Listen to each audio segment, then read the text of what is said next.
Persuasion by Jane Austen. Chapter 22. Anne went home to think over all that she had heard. In one point, her feelings were relieved by this knowledge of Mr. Elliot. There was no longer anything of tenderness due to him. He stood as opposed to Captain Wentworth, in all his own unwelcome obtrusiveness, and the evil of his attentions last night, the irremediable mischief he might have done, was considered with sensations unqualified, unperplexed. Pity for him was all over. But this was the only point of relief. In every other respect, in looking around her or penetrating forward, she saw more to distrust and to apprehend. She was concerned for the disappointment and pain Lady Russell would be feeling, for the mortification which must be hanging over her father and sister, and had all the distress of foreseeing many evils, without knowing how to avert any one of them. She was most thankful for her own knowledge of him. She had never considered herself as entitled to reward for not slighting an old friend like Mrs. Smith, but here was a reward indeed springing from it. Mrs. Smith had been able to tell her what no one else could have done. Could the knowledge have been extended through her family? But this was a vain idea. She must talk to Lady Russell, tell her, consult with her, wait the event with as much composure as possible, and after all, her greatest want of composure would be in that quarter of the mind which could not be opened to Lady Russell, in that flow of anxieties and fears which must be all to herself. She found on reaching home that she had, as she intended, escaped seeing Mr. Elliot. They had called and paid them a long morning visit, but hardly had she congratulated herself and felt safe when she heard that he was coming again in the evening. "I had not the smallest intention of asking him," said Elizabeth, with affected carelessness, "but he gave so many hints, so Mrs. Clay says, at least." "Indeed, I do say it. I never saw anybody in my life spell harder for an invitation. Poor man! I was really in pain for him, for your hard-hearted sister, Miss Anne, seems bent on cruelty." "Oh," cried Elizabeth, "I have been rather too much used to the game to be soon overcome by a gentleman's hints. However, when I found how excessively he was regretting that he should miss my father this morning, I gave way immediately, for I would never really omit an opportunity of bringing him and Sir Walter together. They appear to so much advantage in company with each other, each behaving so pleasantly, Mr. Elliot looking up with so much respect." "Quite delightful," cried Mrs. Clay, not daring, however, to turn her eyes towards Anne. "Exactly like father and son. Dear Miss Elliot, may I not say father and son?" "Oh, I lay no embargo on anybody's words, if you will have such ideas. But upon my word, I am scarcely sensible of his attentions being beyond those of other men." "My dear Miss Elliot!" exclaimed Mrs. Clay, lifting her hands and eyes, and sinking all the rest of her astonishment in a convenient silence. "Well, my dear Penelope, you need not be so alarmed about him. I did invite him, you know. I sent him away with smiles. When I found he was really going to his friends at Thornbury Park for the whole day tomorrow, I had compassion on him." Anne admired the good acting of the friend, in being able to show such pleasure as she did, in the expectation and in the actual arrival of the very person whose presence must really be interfering with her prime object. It was impossible but that Mrs. Clay must hate the sight of Mr. Elliot, and yet she could assume a most obliging, placid look, and appear quite satisfied with the curtailed licence of devoting herself only half as much to Sir Walter as she would have done otherwise. To Anne herself it was most distressing to see Mr. Elliot enter the room, and quite painful to have him approach and speak to her. She had been used before to feel that he could not be always quite sincere, but now she saw insincerity in everything. His attentive deference to her father, contrasted with his former language, was odious, and when she thought of his cruel conduct towards Mrs. Smith, she could hardly bear the sight of his present smiles and mildness, or the sound of his artificial good sentiments. She meant to avoid any such alteration of manners as might provoke a remonstrance on his side. It was a great object to her to escape all inquiry or éclat, but it was her intention to be as decidedly cool to him as might be compatible with their relationship, and to retrace, as quietly as she could, the few steps of unnecessary intimacy she had been gradually led along. She was accordingly more guarded, and more cool, than she had been the night before.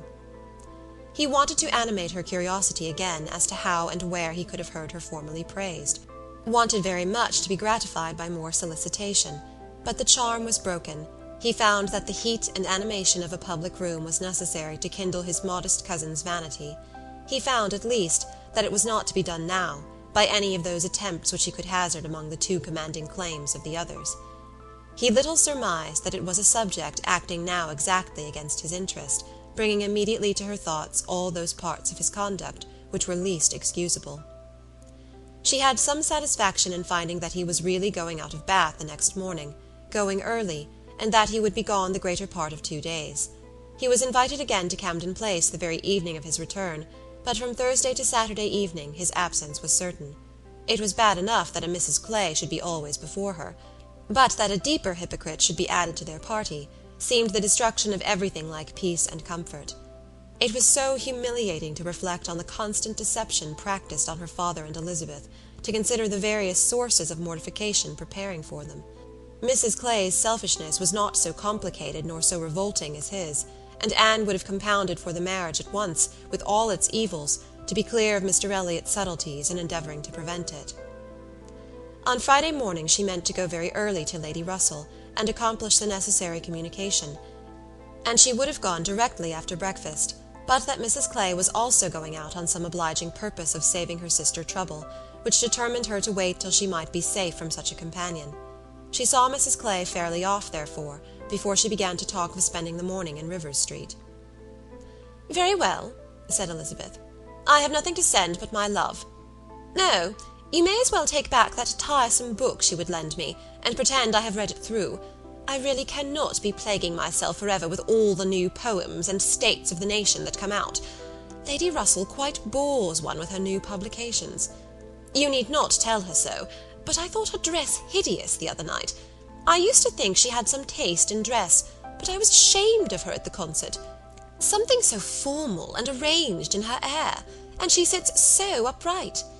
My best love, of course." "And mine," added Sir Walter.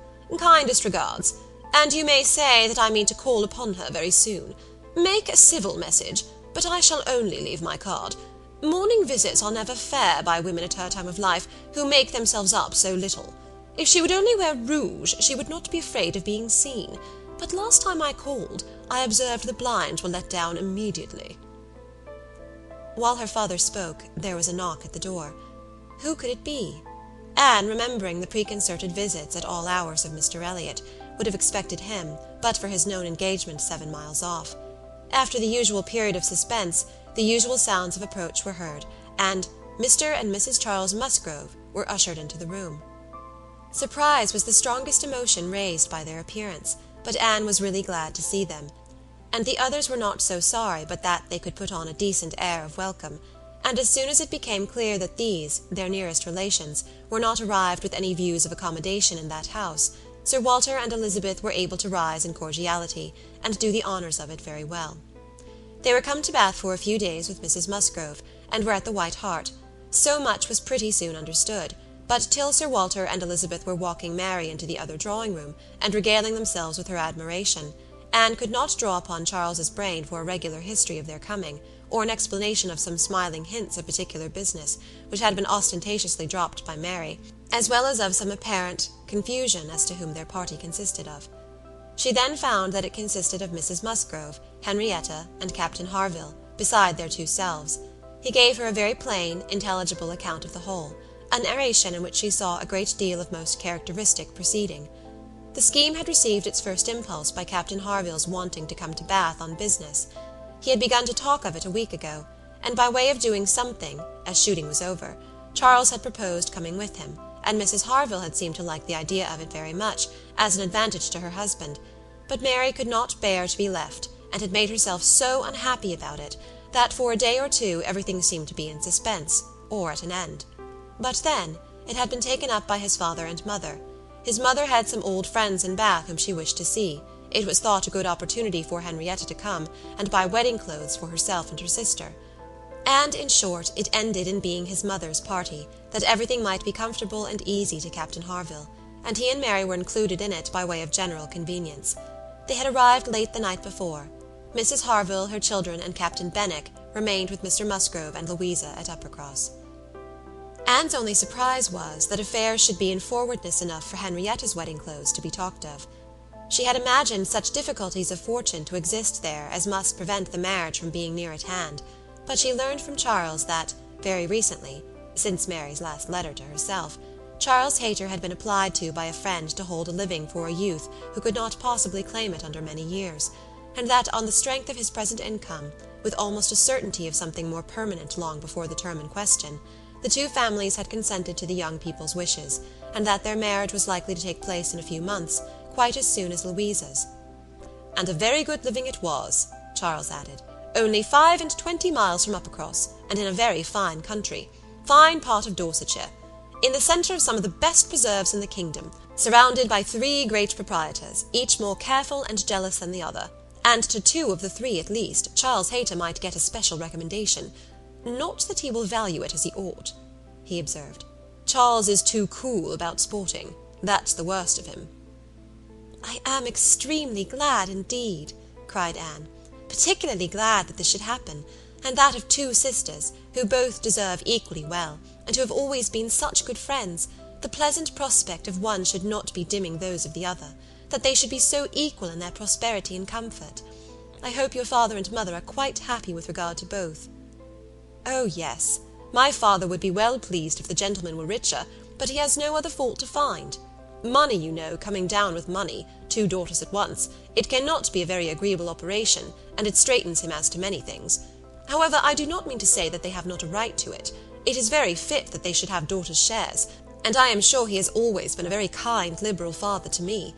Mary does not above half like Henrietta's match. She never did, you know. But she does not do him justice, nor think enough about Winthrop. I cannot make her attend to the value of the property. It is a very fair match as times go, and I have liked Charles Hayter all my life, and I shall not leave off now." "Such excellent parents as Mr. and Mrs. Musgrove," exclaimed Anne, "should be happy in their children's marriages. They do everything to confer happiness, I am sure. What a blessing to young people to be in such hands! Your father and mother seem so totally free from all those ambitious feelings which have led to so much misconduct and misery, both in young and old. I hope you think Louisa perfectly recovered now?" He answered rather hesitatingly, "Yes, I believe I do. Very much recovered. But she is altered. There is no running or jumping about, no laughing or dancing. It is quite different. If one happens only to shut the door a little hard, she starts and wriggles like a young dab chick in the water, and Benwick sits at her elbow, reading verses, or whispering to her, all day long." Anne could not help laughing. "That cannot be much to your taste, I know," said she, "but I do believe him to be an excellent young man." "To be sure he is. Nobody doubts it. And I hope you do not think I am so illiberal as to want every man to have the same objects and pleasures as myself. I have a great value for Benwick, and when one can but get him to talk, he has plenty to say. His reading has done him no harm, for he has fought as well as read. He is a brave fellow. I got more acquainted with him last Monday than ever I did before. We had a famous set-to at rat-hunting all the morning in my father's great barns, and he played his part so well that I have liked him the better ever since." Here they were interrupted by the absolute necessity of Charles's following the others to admire mirrors and china, but Anne had heard enough to understand the present state of Uppercross, and to rejoice in its happiness, and though she sighed as she rejoiced, her sigh had none of the ill will of envy in it. She would certainly have risen to their blessings if she could, but she did not want to lessen theirs. The visit passed off altogether in high good humour. Mary was in excellent spirits, enjoying the gaiety and the change, and so well satisfied with the journey in her mother-in-law's carriage with 4 horses, and with her own complete independence of Camden Place, that she was exactly in a temper to admire everything as she ought, and enter most readily into all the superiorities of the house, as they were detailed to her. She had no demands on her father or sister, and her consequence was just enough increased by their handsome drawing-rooms. Elizabeth was, for a short time, suffering a good deal. She felt that Mrs. Musgrove and all her party ought to be asked to dine with them, but she could not bear to have the difference of style, the reduction of servants, which a dinner must betray, witnessed by those who had been always so inferior to the Elliots of Kellynch. It was a struggle between propriety and vanity, but vanity got the better, and then Elizabeth was happy again. These were her internal persuasions. "Old-fashioned notions, country hospitality. We do not profess to give dinners. Few people in Bath do. Lady Alicia never does. did not even ask her own sister's family, though they were here a month, and I dare say it would be very inconvenient to Mrs. Musgrove, put her quite out of her way. I am sure she would rather not come. She cannot feel easy with us. I will ask them all for an evening. That will be much better. That will be a novelty and a treat. They have not seen two such drawing-rooms before. They will be delighted to come tomorrow evening. It shall be a regular party, small, but most elegant." And this satisfied Elizabeth, and when the invitation was given to the two present, and promised for the absent, Mary was as completely satisfied. She was particularly asked to meet Mr. Elliot, and be introduced to Lady Dalrymple and Miss Carteret, who were fortunately already engaged to come, and she could not have received a more gratifying attention. Miss Elliot was to have the honour of calling on Mrs. Musgrove in the course of the morning, and Anne walked off with Charles and Mary, to go and see her and Henrietta directly. Her plan of sitting with Lady Russell must give way for the present. They all three called in Rivers Street for a couple of minutes, but Anne convinced herself that a day's delay of the intended communication could be of no consequence, and hastened forward to the White Hart, to see again the friends and companions of the last autumn, with an eagerness of goodwill which many associations contributed to form. They found Mrs. Musgrove and her daughter within, and by themselves, and Anne had the kindest welcome from each. Henrietta was exactly in that state of recently improved views, of fresh-formed happiness, which made her full of regard and interest for everybody she had ever liked before at all, and Mrs. Musgrove's real affection had been won by her usefulness when they were in distress. It was a heartiness, and a warmth, and a sincerity, which Anne delighted in the more, from the sad want of such blessings at home. She was entreated to give them as much of her time as possible, invited for every day and all day long, or rather claimed as part of the family, and in return she naturally fell into her wonted ways of attention and assistance, and on Charles's leaving them together, was listening to Mrs. Musgrove's history of Louisa, and to Henrietta's of herself, giving opinions on business, and recommendations to shops, with intervals of every help which Mary required, from altering her ribbon to settling her accounts, from finding her keys and assorting her trinkets, to trying to convince her that she was not ill-used by anybody, which Mary, well amused as she generally was, in her station at a window overlooking the entrance to the pump-room, could not but have her moments of imagining. A morning of thorough confusion was to be expected. A large party in an hotel ensured a quick, changing, unsettled scene. 5 minutes brought a note, the next a parcel, and Anne had not been there half an hour when their dining-room, spacious as it was, seemed more than half filled. A party of steady old friends were seated around Mrs. Musgrove, and Charles came back with Captains Harville and Wentworth. The appearance of the latter could not be more than the surprise of the moment. It was impossible for her to have forgotten to feel that his arrival of their common friends must be soon bringing them together again. Their last meeting had been most important in opening his feelings.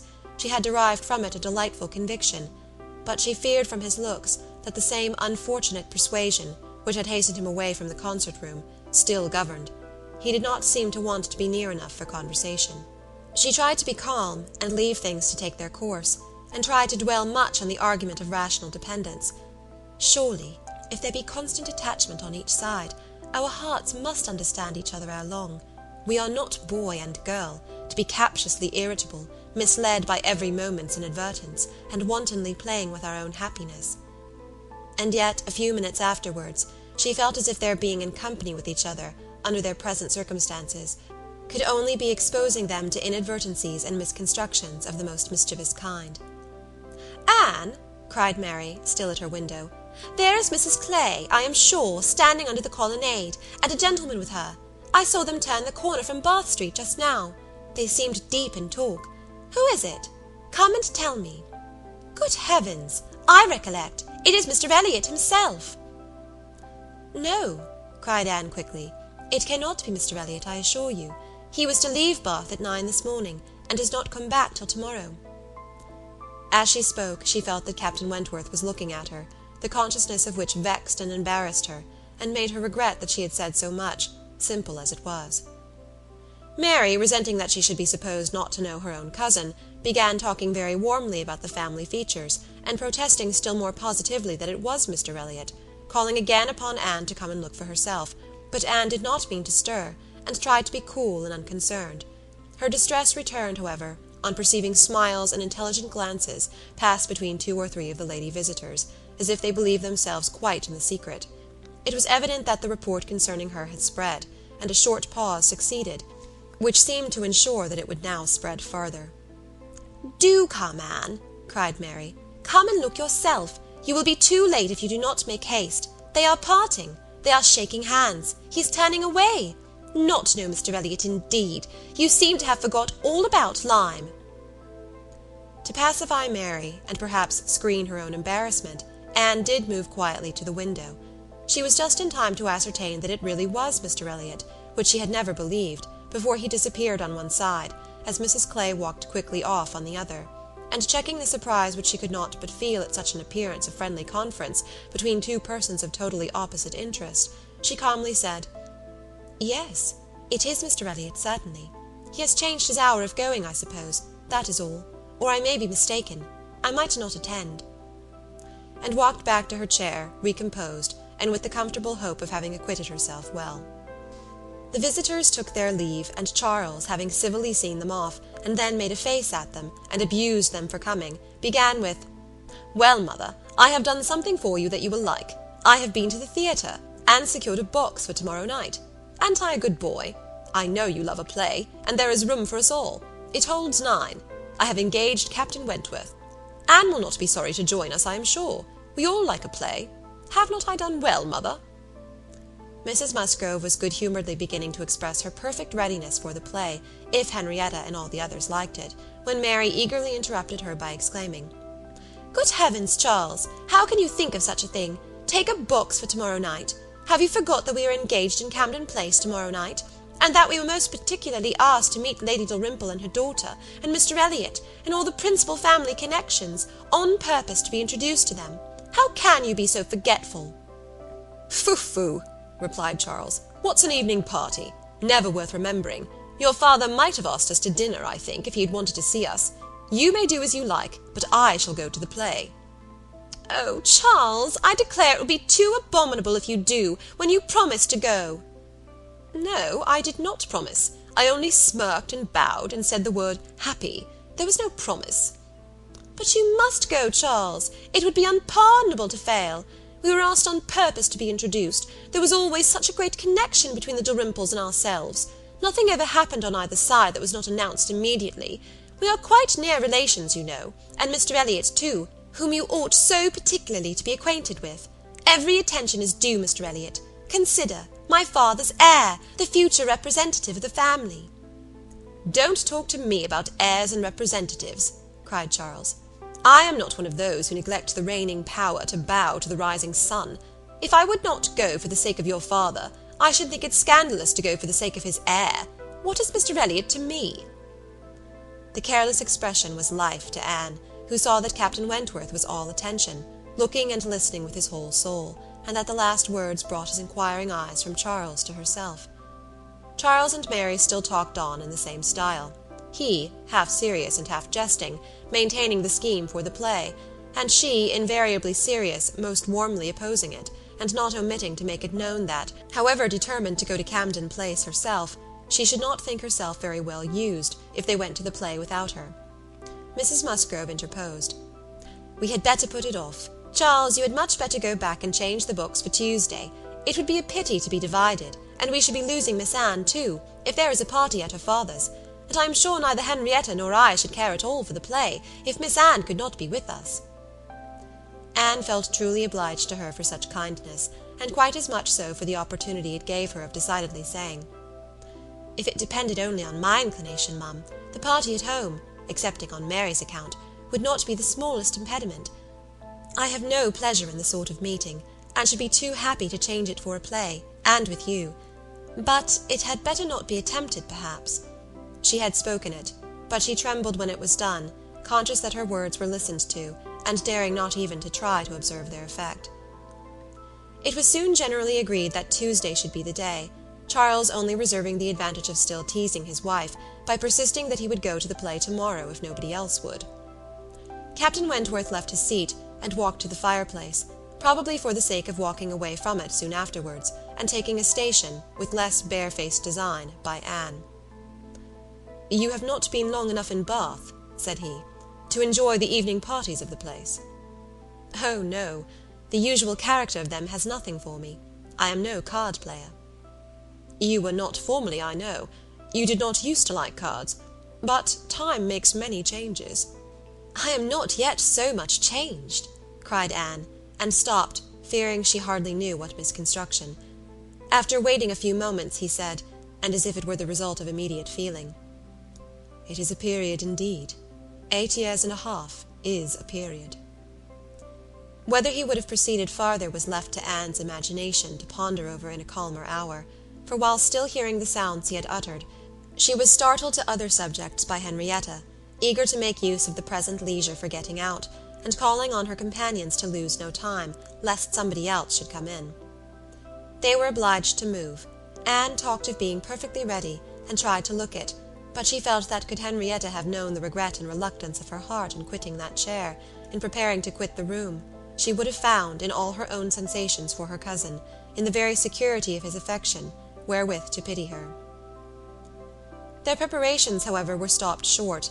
Alarming sounds were heard, other visitors approached, and the door was thrown open for Sir Walter and Miss Elliot, whose entrance seemed to give a general chill. Anne felt an instant oppression, and wherever she looked saw symptoms of the same. The comfort, the freedom, the gaiety of the room was over, hushed into cold composure, determined silence, or insipid talk, to meet the heartless elegance of her father and sister. How mortifying to feel that it was so. Her jealous eye was satisfied in one particular. Captain Wentworth was acknowledged again by each, by Elizabeth more graciously than before. She even addressed him once, and looked at him more than once. Elizabeth was, in fact, revolving a great measure. The sequel explained it. After the waste of a few minutes in saying the proper nothings, she began to give the invitation which was to comprise all the remaining dues of the Musgroves. "Tomorrow evening, to meet a few friends, no formal party." It was all said very gracefully, and the cards with which she had provided herself, the "Miss Elliot at home," were laid on the table, with a courteous, comprehensive smile to all, and one smile and one card more decidedly for Captain Wentworth. The truth was that Elizabeth had been long enough in Bath to understand the importance of a man of such an air and appearance as his. The past was nothing. The present was that Captain Wentworth would move about well in her drawing-room. The card was pointedly given, and Sir Walter and Elizabeth rose and disappeared. The interruption had been short, though severe, and ease and animation returned to most of those they left as the door shut them out, but not to Anne. She could think only of the invitation she had with such astonishment witnessed, and of the manner in which it had been received, a manner of doubtful meaning, of surprise rather than gratification, of polite acknowledgment rather than acceptance. She knew him, she saw disdain in his eye, and could not venture to believe that he had determined to accept such an offering, as an atonement for all the insolence of the past. Her spirits sank. He held the card in his hand after they were gone, as if deeply considering it. "Only think of Elizabeth's including everybody," whispered Mary very audibly. "I do not wonder Captain Wentworth is delighted. You see he cannot put the card out of his hand." Anne caught his eye, saw his cheeks glow, and his mouth form itself into a momentary expression of contempt, and turned away, that she might neither see nor hear more to vex her. The party separated. The gentlemen had their own pursuits, the ladies proceeded on their business, and they met no more while Anne belonged to them. She was earnestly begged to return and dine, and give them all the rest of the day, but her spirits had been so long exerted that at present she felt unequal to more, and fit only for home, where she might be sure of being as silent as she chose.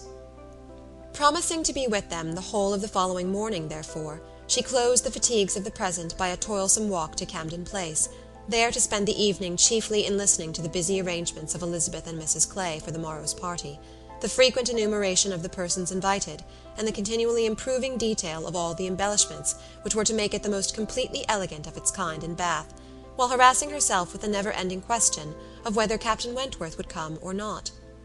They were reckoning him as certain, but with her it was a gnawing solicitude never appeased for 5 minutes together. She generally thought he would come, because she generally thought he ought, but it was a case which she should not so shape into any positive act of duty or discretion, as inevitably to defy the suggestions of very opposite feelings. She only roused herself from the broodings of this restless agitation, to let Mrs. Clay know that she had been seen with Mr. Elliot 3 hours after his being supposed to be out of Bath, for having watched in vain for some intimation of the interview from the lady herself, she determined to mention it, and it seemed to her there was guilt in Mrs. Clay's face as she listened. It was transient, cleared away in an instant, but Anne could imagine she read there the consciousness of having, by some complication of mutual trick, or some overbearing authority of his, been obliged to attend, perhaps for half an hour, to his lectures and restrictions on her designs on Sir Walter. She exclaimed, however, with a very tolerable imitation of nature, "Oh, dear, very true.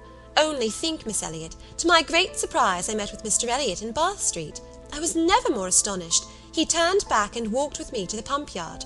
He had been prevented setting off for Thornbury, but I really forget by what, for I was in a hurry, and could not much attend, and I can only answer for his being determined not to be delayed in his return. He wanted to know how early he might be admitted tomorrow. He was full of tomorrow, and it is very evident that I have been full of it too, ever since I entered the house, and learnt the extension of your plan, and all that had happened, or my seeing him could never have gone so entirely out of my head." End of chapter 22. Chapter 23. One day only had passed since Anne's conversation with Mrs. Smith, but a keener interest had succeeded, and she was now so little touched by Mr. Elliot's conduct, except by its effects in one quarter, that it became a matter of course the next morning still to defer her explanatory visit in Rivers Street. She had promised to be with the Musgroves from breakfast to dinner. Her faith was plighted, and Mr. Elliot's character, like the Sultaness Scheherazade's head, must live another day. She could not keep her appointment punctually, however. The weather was unfavourable, and she had grieved over the rain on her friend's account, and felt it very much on her own, before she was able to attempt the walk. When she reached the White Hart, and made her way to the proper apartment, she found herself neither arriving quite in time, nor the first to arrive.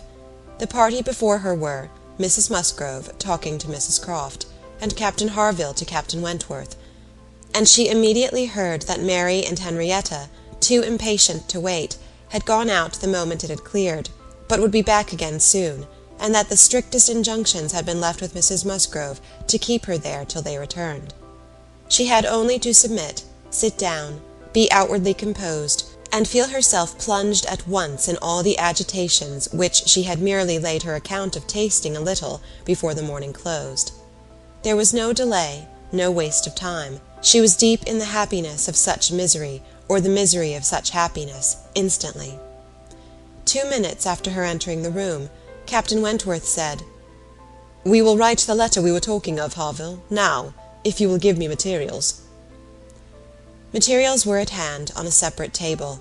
He went to it, and nearly turning his back to them all, was engrossed by writing.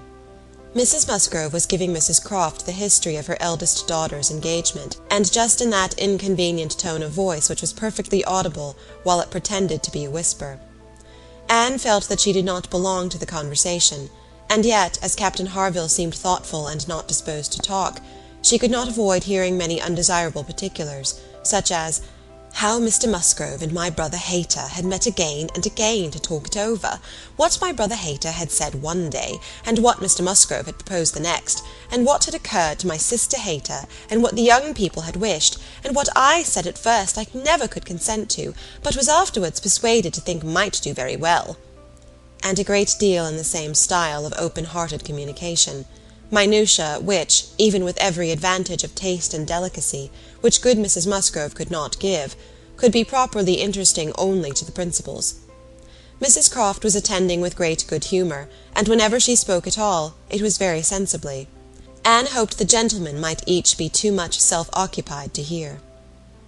"And so, mum, all these things considered," said Mrs. Musgrove in her powerful whisper, "though we could have wished it different, yet altogether we did not think it fair to stand out any longer, for Charles Hayter was quite wild about it, and Henrietta was pretty near as bad, and so we thought they had better marry at once, and make the best of it, as many others have done before them.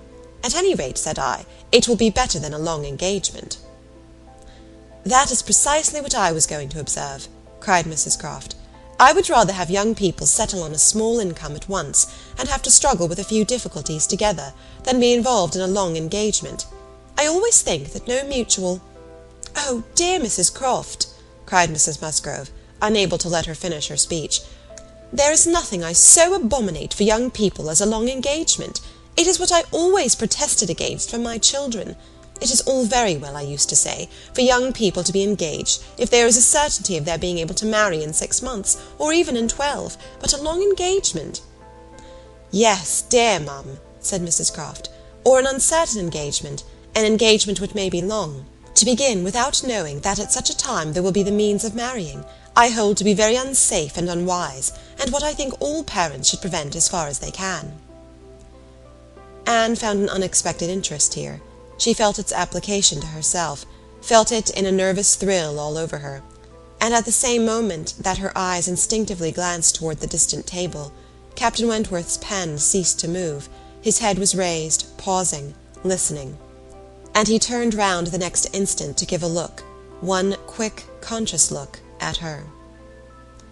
The two ladies continued to talk, to re-urge the same admitted truths, and enforce them with such examples of the ill effect of a contrary practice as had fallen within their observation, but Anne heard nothing distinctly.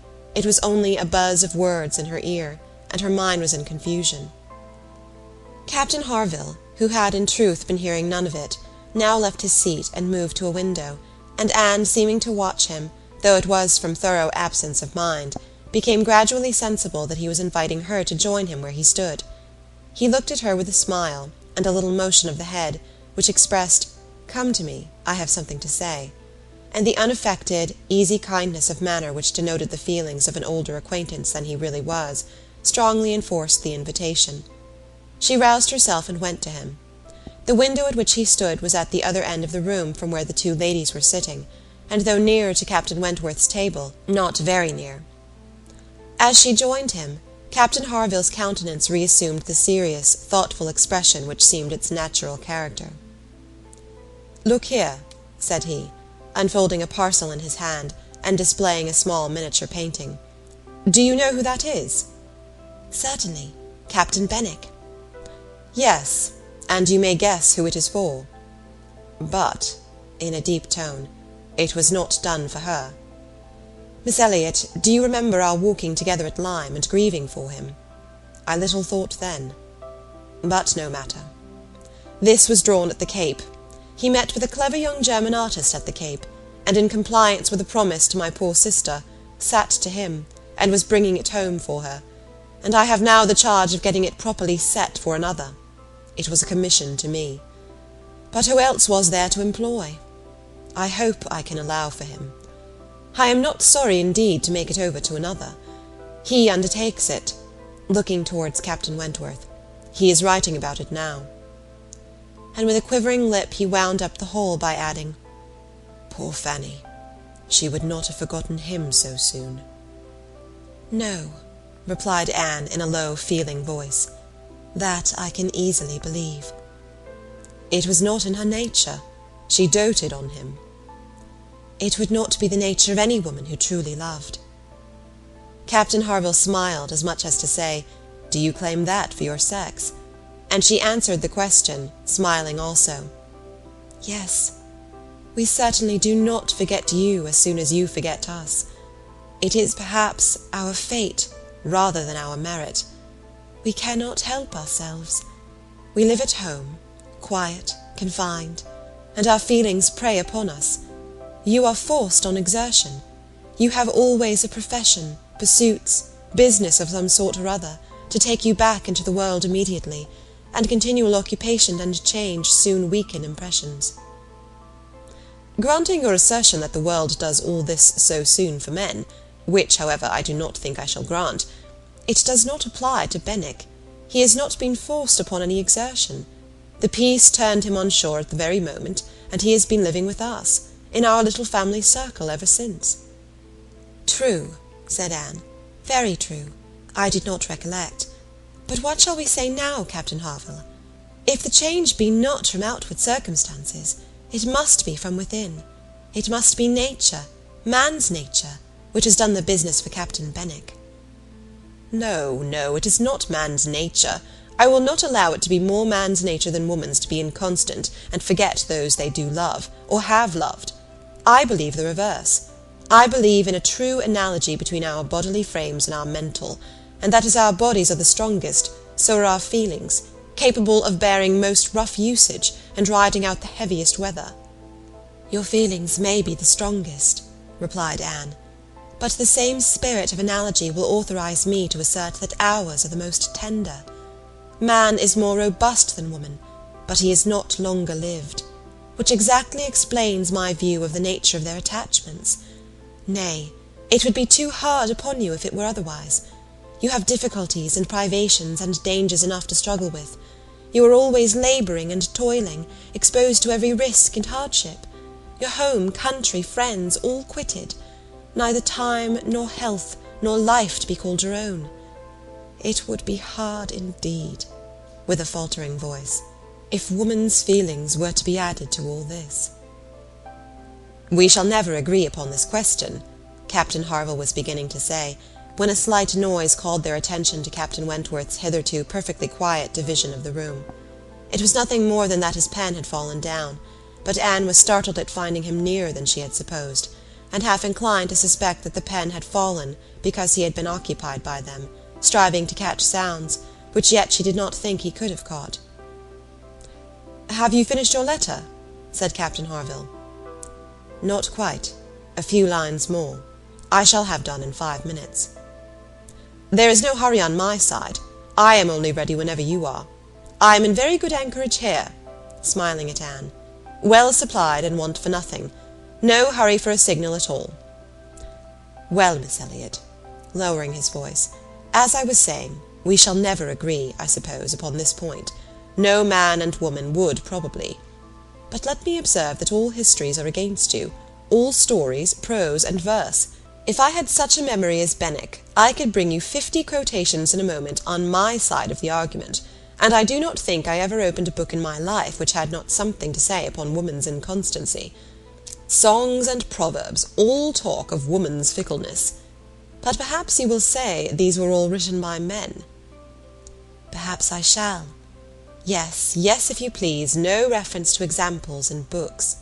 Men have had every advantage of us in telling their own story. Education has been theirs in so much higher a degree.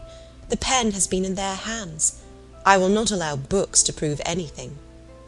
"But how shall we prove anything?" "We never shall. We never can expect to prove anything upon such a point. It is a difference of opinion which does not admit of proof. We each begin, probably, with a little bias towards our own sex, and upon that bias build every circumstance in favour of it, which has occurred within our own circle, many of which circumstances, perhaps those very cases which strike us the most, may be precisely such as cannot be brought forward without betraying a confidence, or in some respect saying what should not be said." "Ah," cried Captain Harville, in a tone of strong feeling, "if I could but make you comprehend what a man suffers when he takes a last look at his wife and children, and watches the boat that he has sent them off in, as long as it is in sight, and then turns away and says, 'God knows whether we ever meet again.' And then if I could convey to you the glow of his soul when he does see them again, when coming back after a 12-months' absence, perhaps, and obliged to put into another port, he calculates how soon it be possible to get them there, pretending to deceive himself and saying, 'They cannot be here till such a day,' but all the while hoping for them 12 hours sooner, and seeing them arrive at last, as if heaven had given them wings, by many hours sooner still. If I could explain to you all this, and all that a man can bear and do, and glories to do, for the sake of these treasures of his existence. I speak, you know, only of such men as have hearts," pressing his own with emotion. "Oh," cried Anne eagerly, "I hope I do justice to all that is felt by you, and by those who resemble you. God forbid that I should undervalue the warm and faithful feelings of any of my fellow creatures. I should deserve utter contempt if I dared to suppose that true attachment and constancy were known only by women. No, I believe you capable of everything great and good in your married lives. I believe you equal to every important exertion, to every domestic forbearance, so long as, if I may be allowed the expression, so long as you have an object. I mean while the woman you love lives, and lives for you. All the privilege I claim for my own sex, it is not a very enviable one, you need not covet it, is that of loving longest, when existence, or when hope is gone. She could not immediately have uttered another sentence. Her heart was too full, her breath too much oppressed. "You are a good soul," cried Captain Harville, putting his hand on her arm quite affectionately. "There is no quarrelling with you, and when I think of Benwick, my tongue is tied." Their attention was called towards the others. Mrs. Croft was taking leave. "Here, Frederick, you and I part company, I believe," said she. "I am going home, and you have an engagement with your friend. Tonight we may have the pleasure of all meeting again at your party," turning to Anne. "We had your sister's card yesterday, and I understood Frederick had a card too, though I did not see it. And you are disengaged, Frederick, are you not, as well as ourselves?" Captain Wentworth was folding up a letter in great haste, and either could not or would not answer fully. "Yes," said he, "very true. Here we separate, but Harville and I shall soon be after you. That is, Harville, if you are ready. I am in half a minute. I know you will not be sorry to be off. I shall be at your service in half a minute." Mrs. Croft left them, and Captain Wentworth, having sealed his letter with great rapidity, was indeed ready, and had even a hurried, agitated air, which showed impatience to be gone. Anne knew not how to understand it. She had the kindest "Good morning, God bless you," from Captain Harville, but from him not a word, nor a look. He had passed out of the room without a look. She had only time, however, to move closer to the table where he had been writing, when footsteps were heard returning. The door opened. It was himself. He begged their pardon, but he had forgotten his gloves, and instantly crossing the room to the writing-table, he drew out a letter from under the scattered paper, placed it before Anne, with eyes of glowing entreaty fixed on her for a time, and hastily collecting his gloves, was again out of the room, almost before Mrs. Musgrove was aware of his being in it, the work of an instant. The revolution which one instant had made in Anne was almost beyond expression. The letter, with a direction hardly legible, to Miss A. E., was evidently the one which he had been folding so hastily. While supposed to be writing only to Captain Benwick, he had been also addressing her. On the contents of that letter depended all which this world could do for her. Anything was possible. Anything might be defied rather than suspense. Mrs. Musgrove had little arrangements of her own at her own table. To their protection she must trust, and sinking into the chair which he had occupied, succeeding to the very spot where he had leaned and written, her eyes devoured the following words. "I can listen no longer in silence. I must speak to you by such means as are within my reach. You pierce my soul. I am half agony, half hope. Tell me not that I am too late, that such precious feelings are gone for ever. I offer myself to you again with a heart even more your own than when you almost broke it 8 years and a half ago. Dare not say that man forgets sooner than woman, that his love has an earlier death. I have loved none but you. Unjust I may have been, weak and resentful I have been, but never inconstant. You alone have brought me to Bath. For you alone I think and plan. Have you not seen this? Can you fail to have understood my wishes? I had not waited even these 10 days, could I have read your feelings, as I think you must have penetrated mine. I can hardly write. I am every instant hearing something which overpowers me. You sink your voice, but I can distinguish the tones of that voice when they would be lost on others. Too good, too excellent creature, you do us justice indeed. You do believe that there is true attachment and constancy among men. Believe it to be most fervent, most undeviating, in F.W. I must go, uncertain of my fate, but I shall return hither, or follow your party as soon as possible. A word, a look, will be enough to decide whether I enter your father's house this evening, or never. Such a letter was not to be soon recovered from.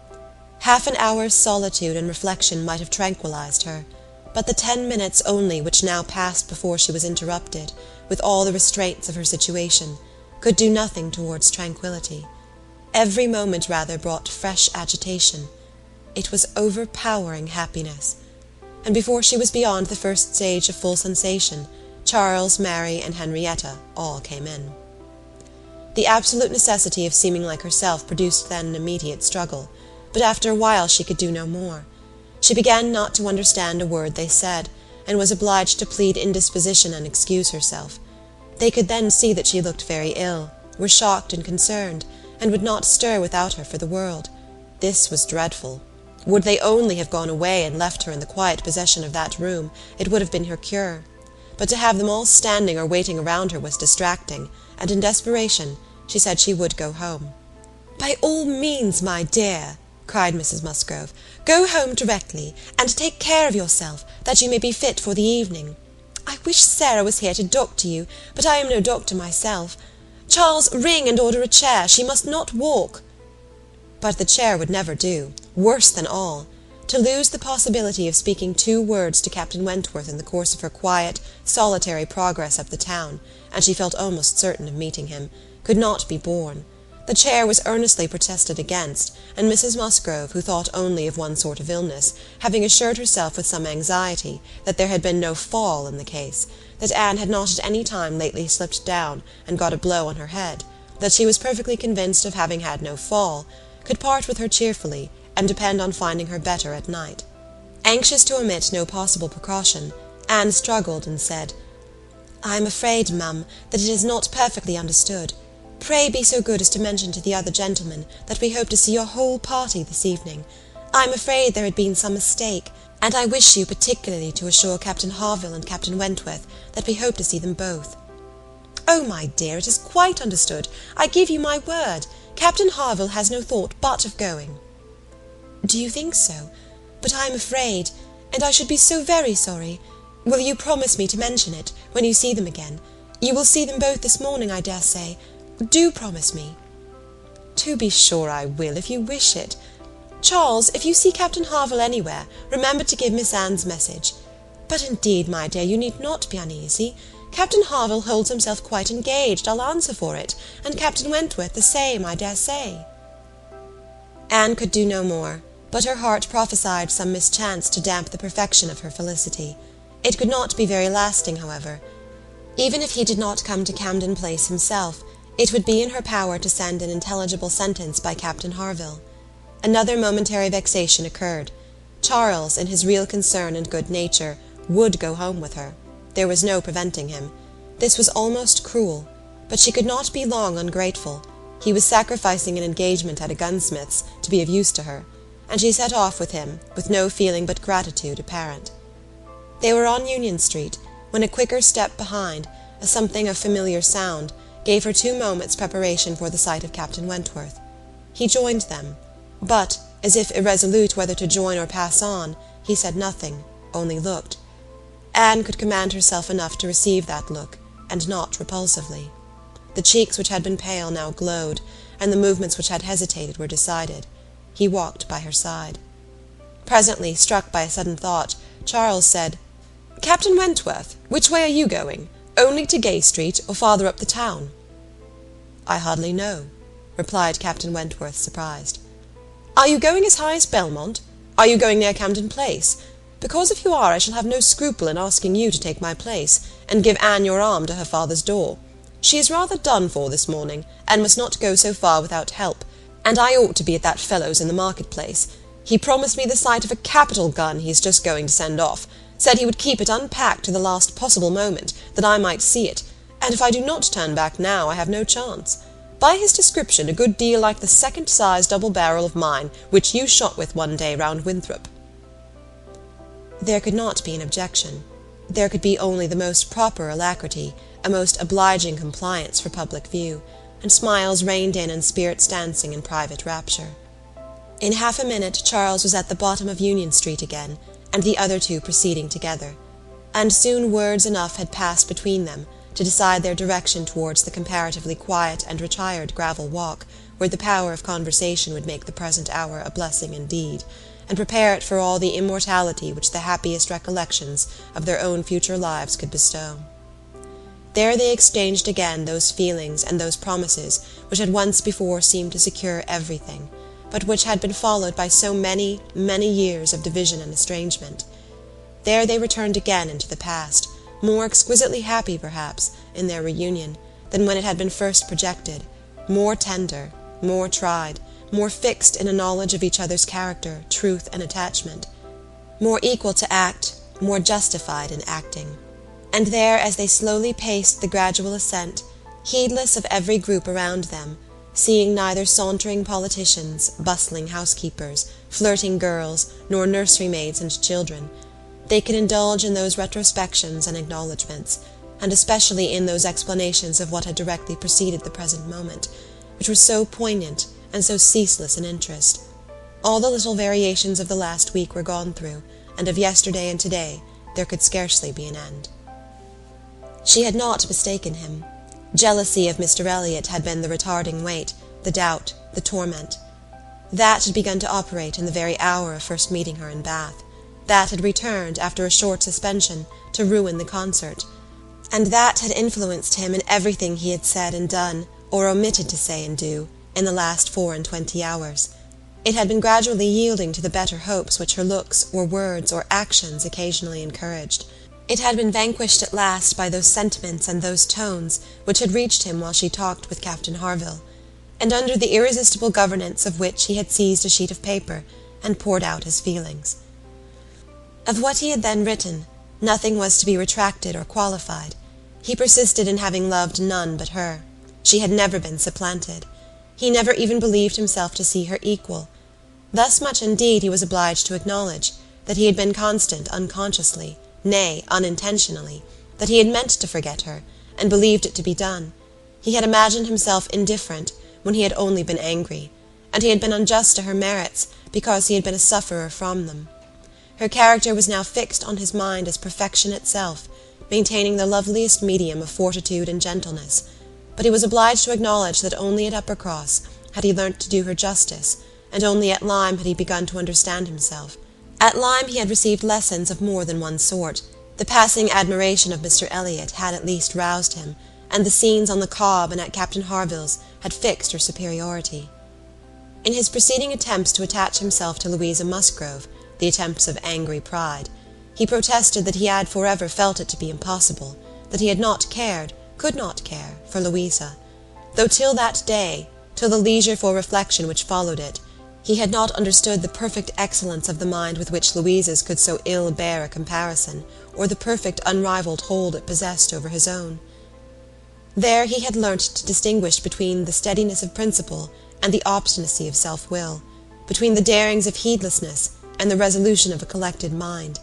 There he had seen everything to exalt in his estimation the woman he had lost, and there begun to deplore the pride, the folly, the madness of resentment, which had kept him from trying to regain her when thrown in his way. From that period his penance had become severe.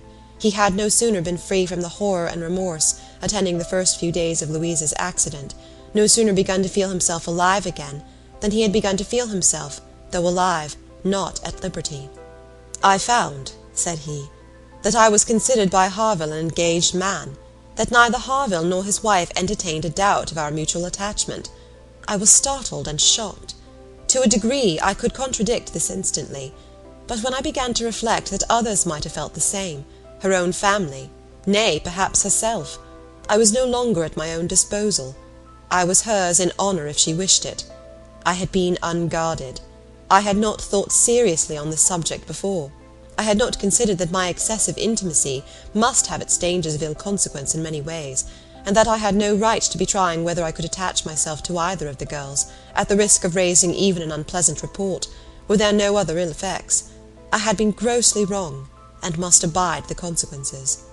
He found too late, in short, that he had entangled himself, and that precisely as he became fully satisfied of his not caring for Louisa at all, he must regard himself as bound to her, if her sentiments for him were what the Harvilles supposed. It determined him to leave Lyme, and await her complete recovery elsewhere. He would gladly weaken, by any fair means, whatever feelings or speculations concerning him might exist, and he went therefore to his brother's, meaning after a while to return to Kellynch, and act as circumstances might require. "I was 6 weeks with Edward," said he, "and saw him happy. I could have no other pleasure. I deserved none.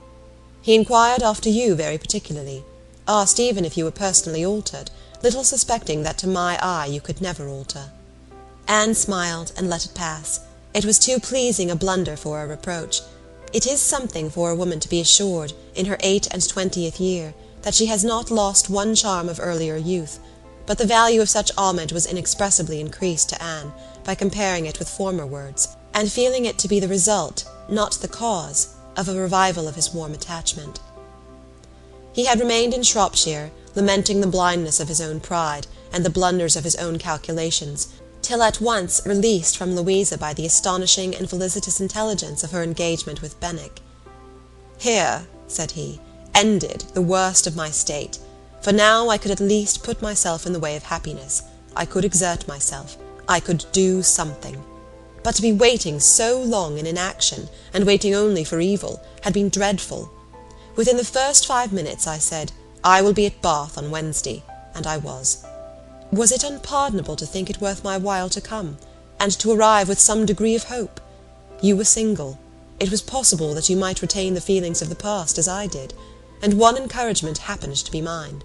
I could never doubt that you would be loved and sought by others, but I knew to a certainty that you had refused one man at least, of better pretensions than myself, and I could not help often saying, 'Was this for me?'" Their first meeting in Milsom Street afforded much to be said, but the concert still more. That evening seemed to be made up of exquisite moments.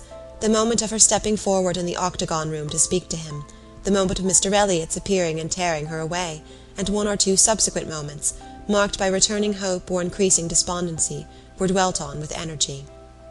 "To see you," cried he, "in the midst of those who could not be my well-wishers, to see your cousin close by you, conversing and smiling, and feel all the horrible eligibilities and proprieties of the match, to consider it as the certain wish of every being who could hope to influence you, even if your own feelings were reluctant or indifferent, to consider what powerful supports would be his. Was it not enough to make the fool of me when I appeared? How could I look on without agony? Was not the very sight of the friend who sat behind you, was not the recollection of what had been, the knowledge of her influence, the indelible, immovable impression of what Persuasion had once done, was it not all against me?" "You should have distinguished," replied Anne. "You should not have suspected me now. The case is so different, and my age is so different. If I was wrong in yielding to Persuasion once, remember that it was to Persuasion exerted on the side of safety, not of risk. When I yielded, I thought it was to duty, but no duty could be called an aid here. In marrying a man indifferent to me, all risk would have been incurred, and all duty violated." "Perhaps I ought to have reasoned thus," he replied, "but I could not. I could not derive benefit from the late knowledge I had acquired of your character. I could not bring it into play. It was overwhelmed, buried, lost in those earlier feelings which I had been smarting under year after year. I could think of you only as one who had yielded, who had given me up, who had been influenced by anyone rather than by me. I saw you with the very person who had guided you in that year of misery. I had no reason to believe her of less authority now. The force of habit was to be added." "I should have thought," said Anne, "that my manner to yourself might have spared you much or all of this." "No, no. Your manner might be only the ease which your engagement to another man would give. I left you in this belief, and yet I was determined to see you again.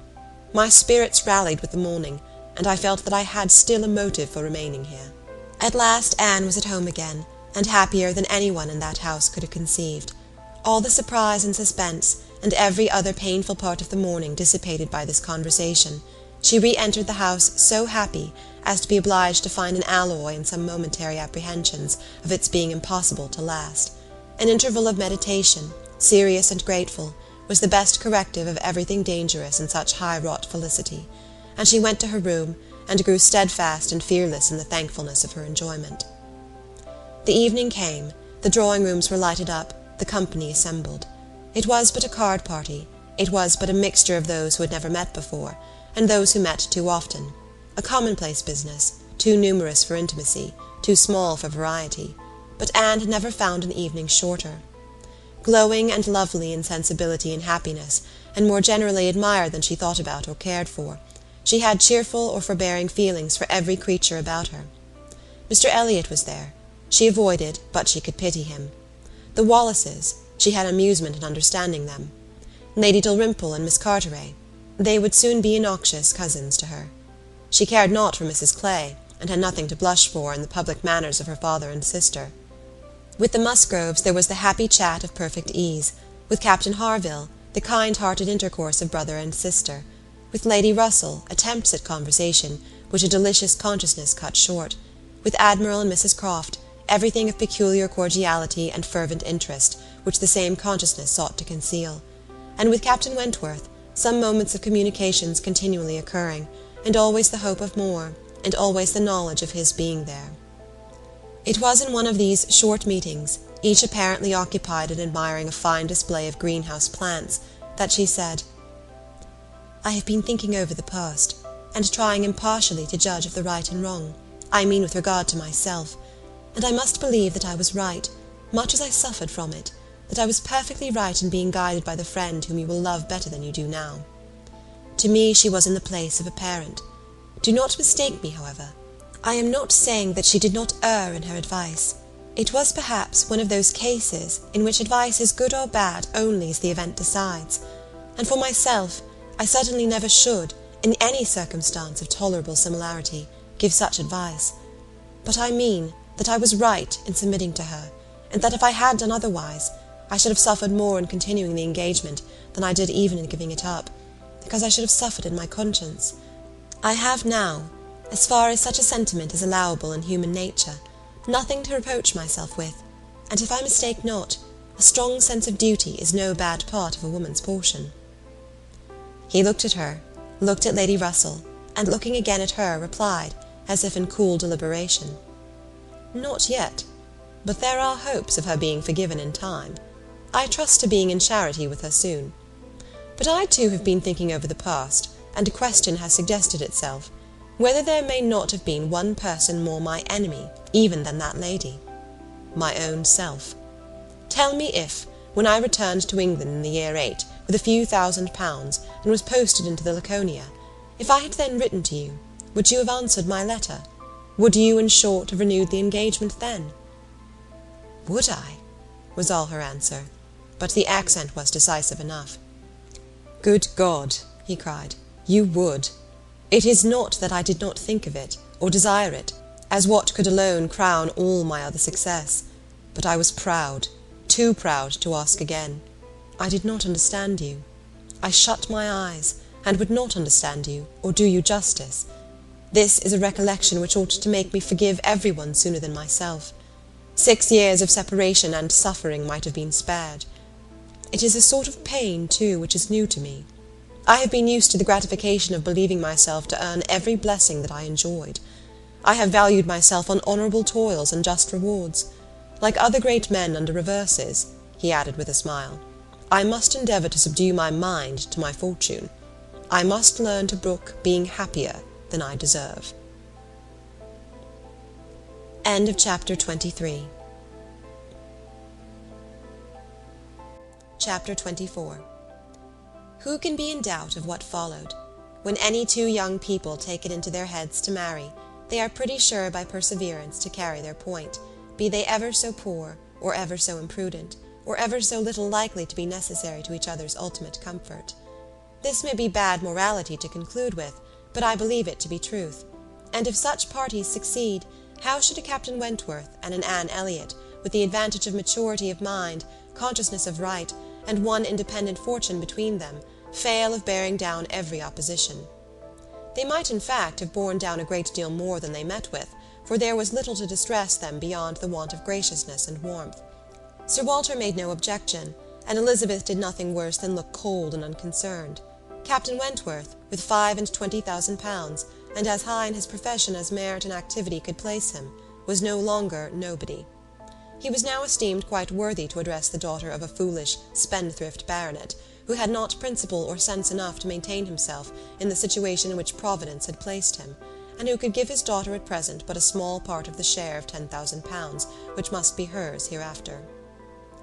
Sir Walter, indeed, though he had no affection for Anne, and no vanity flattered, to make him really happy on the occasion, was very far from thinking it a bad match for her.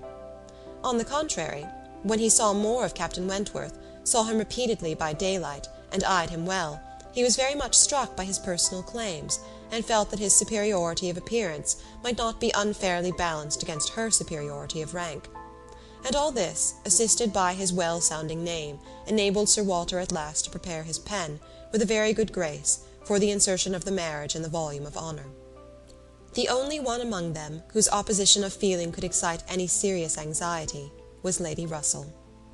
Anne knew that Lady Russell must be suffering some pain in understanding and relinquishing Mr. Elliot, and be making some struggles to become truly acquainted with and do justice to Captain Wentworth. This, however, was what Lady Russell had now to do.